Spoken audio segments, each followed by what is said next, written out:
चलिए dear student of class 6, हम लोग पढ़ रहे हैं आपका पॉलिटिकल साइंस से बच्चों lesson 2 Indian democracy and it's functioning, Bharat का लोकतंत्र और उसका क्रियाकलाप। अब इसमें बच्चों हम लोग पढ़ेंगे hindrances to the formation of sound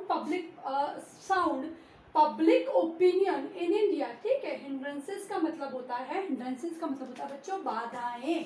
ठीक है, क्या क्या बाधाएं आती है यदि लोगों को अपना मत, ठीक है, यदि अपने को लोगों को अपने विचार, अपनी व्यूज प्रकट करने हैं तो उनके सामने क्या क्या प्रॉब्लम्स क्रिएट होती है, क्या है जिससे लोग अपना मत जो है वो प्रस्तुत नहीं कर पाते, अपनी विचारधारा सामने नहीं ला पा सके, उसके अंदर क्या क्या हिंड्रेंसेस यानी क्या क्या बाधाएं आती है, अपन उसके बारे में पढ़ेंगे। So let's start. We are on the page number 139, hindrances to the formation of the sound public opinion in India.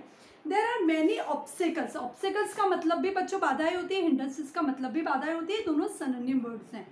In the formation of the healthy and the sound public opinion in India. सबसे पहला बात करें बच्चों भारत को दीमक की तरह खाने वाली कुछ चीज़ें हैं जो कि मौजूद है भारत में और जिसके कारण ही बहुत कुछ हम लोग डेवलप हो जाते हैं, वो नहीं हो पा रहे हैं। जैसे कि बात करते हैं पॉवर्टी। पॉवर्टी का मतलब क्या होता है बच्चों? पॉवर्टी का मतलब होता है पुअर पे से वर्ड बना है, एडजेक्टिव बना है, पुअर पे से पॉवर्टी, गरीबी। ठीक है, गरीबी जो है वो एक बहुत बड़ी बाधा है, पॉवर्टी।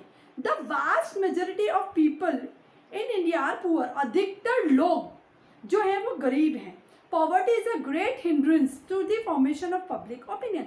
और लोग गरीब होने की वजह से उनका जो जीवन है बच्चों हैंड टू माउथ जाता है। हैंड टू माउथ का मतलब क्या होता है? वो सिर्फ अपने 2 वक्त के भोजन की परवाह करते हैं, वो सिर्फ अपने जीवन को निर्वाह करने की परवाह करते हैं। उनको कोई मतलब नहीं होता कि देश कैसे चल रहा है, सरकार क्या कर रही है, हमारी भलाई के लिए काम कर रही है या नहीं, नेशन की भलाई के लिए काम कर रही है नहीं, उनको किसी चीज़ से मतलब नहीं होगा। वो सिर्फ अपना जीवन जो कि बड़ी मुश्किल से वो लोग निर्वाह करते हैं, वो लोग सिर्फ इन्हीं चीज़ों पर ध्यान देते हैं। तो पॉवर्टी एक बहुत मेजर रीज़न है बच्चों कि जो एक बाधा के रूप में सामने आता है। इलिटरेसी एंड इग्नोरेंस, दोनों शब्द बच्चों बहुत, ज्ञान जो है बच्चों वो हर जगह रोशनी फैलाता है, ज्ञान का जो दीपक होता है। इलिटरेसी एंड इग्नोरेंस, इलिटरेसी अशिक्षा और इग्नोरेंस यानी अज्ञान जो है वो भी एक बहुत बड़ी बाधा है। Illiteracy and ignorance, illiteracy is another obstacles in the formulation of healthy public opinion.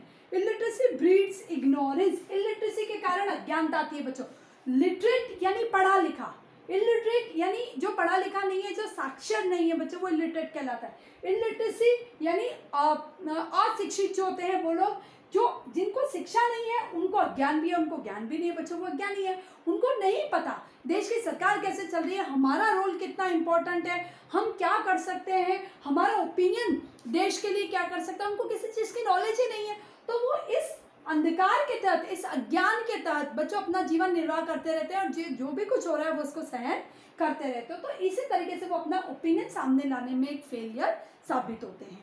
Illiteracy breeds ignorance. About 40% people are illiterate in our country. यहाँ पे कहा गया है तकरीबन 40% जो लोग हैं उनको अज्ञानता है, उनको कोई नॉलेज नहीं है कि देश की गवर्नमेंट कैसे बनती है, हमारा रोल क्या है, उनको किसी बात की नॉलेज नहीं। Press not impartial.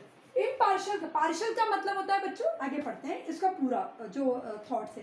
Press not impartial, the press is India is by and large partial, it does not help much in the formation of the sound public opinion. Partial का मतलब होता है बच्चों नॉट इम्पार्शियल, दोनों word होता है partial.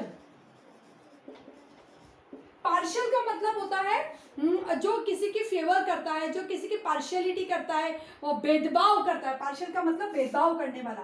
तो यहाँ पे प्रेस जो नॉट इम्पार्शियल है, ऐसी है कि जो भेदभाव करती है ना। तो इसको सीधा सीधा यदि हम पढ़े तो बच्चों ऐसे लिख सकते हैं अपन, प्रेस इज पार्शियल। प्रेस जो है क्या है बच्चों? पार्शियल है, भेदभाव करने वाली है ना, भेदभाव की नीति करती है। प्रेस क्या करती है बच्चों? जो लोग पैसे वाले हैं या जो रूलिंग पार्टी है उनके इन्फ्लुएंस में आके, लालच से या इन्फ्लुएंस में आके जो कुछ गलत भी होता है, जो वास्तव जो ओपिनियन होते हैं लोगों के, उसको प्रिंट नहीं करती, उसको लोगों के सामने नहीं लेके आती है। और जो गलत जो विचारधारा है, गलत जो सोच है या जो रूलिंग पार्टी है उसकी बढ़ाइयों की जो जैसे आर्टिकल्स है वो उसको प्रिंट करती रहती है। तो प्रेस जो है वो यहाँ पे not impartial. The press in India is a by and large partial. It does not help much in the formation of a sound public opinion. को मदद नहीं करती है जो अच्छे जो विचार है जो लोगों के जो साउंड पब्लिक ओपिनियन उसको सामने लोगों के नहीं लेके आती. फोर्थ है डिफेक्ट्स इन पार्टी सिस्टम. अब बात करें भारत में बहु पार्टी सिस्टम में बच्चों बहुत सारी पार्टीज होती हैं. ठीक है, इलेक्शन आते आते बच्चों बहुत सारी पार्टीज जो हैं वो नई बन भी जाती हैं, बहुत सारी मर्ज भी हो जाती है, बहुत कुछ होता है. तो डिफेक्ट्स इन पार्टी सिस्टम वो हम पढ़ते हैं. In India many political parties are organized on the basis of religion caste. अब क्या होता है बच्चों, ये जो पार्टी रिलीजन कास्ट, ठीक है, रिलीजन कास्ट लैंग्वेज और रीजन,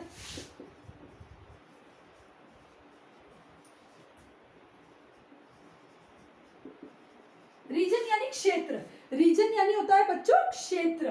तो उस जो मतलब रीजन यानी क्षेत्र होता है बच्चों, यानी कई पार्टी बनती है धर्म के नाम पे, कई पार्टी बनती है जाति के नाम पे, कई पार्टी बनती है भाषाओं के नाम पे, कई पार्टीज बनती है रीजन यानी क्षेत्र के नाम पे. बहुत सारी जो पार्टीज है बच्चों वो बनती है. अब ये क्या होता है बच्चों, जब रीजन के नाम पे या रिलीजन के नाम पे या जाति के नाम पे या भाषा के नाम पे जो पार्टीज बनती है, सीधी सी बात है, जब पार्टी का उद्भव ही भेदभाव से होता है बच्चों, तो वो पार्टी कभी भी भेदभावहीन सरकार नहीं बना सकती है. तो ये भी एक भारत में कमी देखने को मिलती है. These parties only care for their selfish ends at the cost of national interest. ये लोग क्या करते हैं, सेल्फिश है. ये क्या है बच्चों, सेल्फिश. सेल्फिश का मतलब क्या होता है बच्चों, जो खुद के बारे में सोचता है ना, केवल खुद के बारे में सोचता है, वो सेल्फिश कहलाता है. तो ऐसी पार्टी सेल्फिश होती है, वो देश का भला नहीं चाहती, नेशन का भला नहीं चाहती, खुद का भला चाहती, खुद की जेब जो है वो गर्म रखना चाहती है, खुद का भला, खुद को अपग्रेड करना चाहती है, खुद को आगे बढ़ाना चाहती है. The cause of the national interest. The wrong basis of the political parties are great check on the formation of a sound public opinion. ये बनती ही गलत विचारधारा से है बच्चों. ऐसी पार्टी जो गलत विचारधारा से बनती है, इनका आगे मोटो भी गलत होगा और ये कभी देश का भला नहीं कर सकते. और ऐसी जो पार्टीज होती है बच्चों, ये साउंड पब्लिक ओपिनियन सामने भी नहीं लेके आती है. वो क्या करेगी, मान लो किसी एक पर्टिकुलर धर्म को लेके जो पार्टी बनी है, तो वो अपने ही धर्म वाले लोगों की बात सुनेगी, उन्हीं के ओपिनियन को इम्पोर्टेंट देगी. यदि कास्ट के बेस पे बनी है तो वो उसी जाति के लोगों को इम्पोर्टेंस देगी. लैंग्वेज के बेस पे बनी है तो वो वही भाषा बोलने वाले लोगों की सोच को इम्पोर्टेंस देगी. और रीजन यानी क्षेत्र, यदि किसी क्षेत्र से कोई पार्टी बनी है और उसी क्षेत्र का वो भला करेगी, उसी क्षेत्र के लोगों की बात सुनेगी. और वास्तविक जो लोगों की विचारधारा, सभी लोगों की विचारधारा बिना किसी डिस्क्रिमिनेशन के, बिना किसी भेदभाव के जो विचारधारा सामने आनी चाहिए, वो कभी भी नहीं आ पाती. तो बच्चों ये हमने पढ़े सम हिंड्रेंसेस आउट ऑफ मेनी. बहुत सारे हिंड्रेंसेस, बहुत सारी बाधाओं में से कुछ बाधाएं हमने पढ़ी. रिमेनिंग क्या क्या ऑब्स्टिकल्स है, रिमेनिंग क्या क्या बाधाएं हैं हमारे पब्लिक के ओपिनियन सामने आने में, वो हम पढ़ेंगे नेक्स्ट क्लिप में. Thank you very much.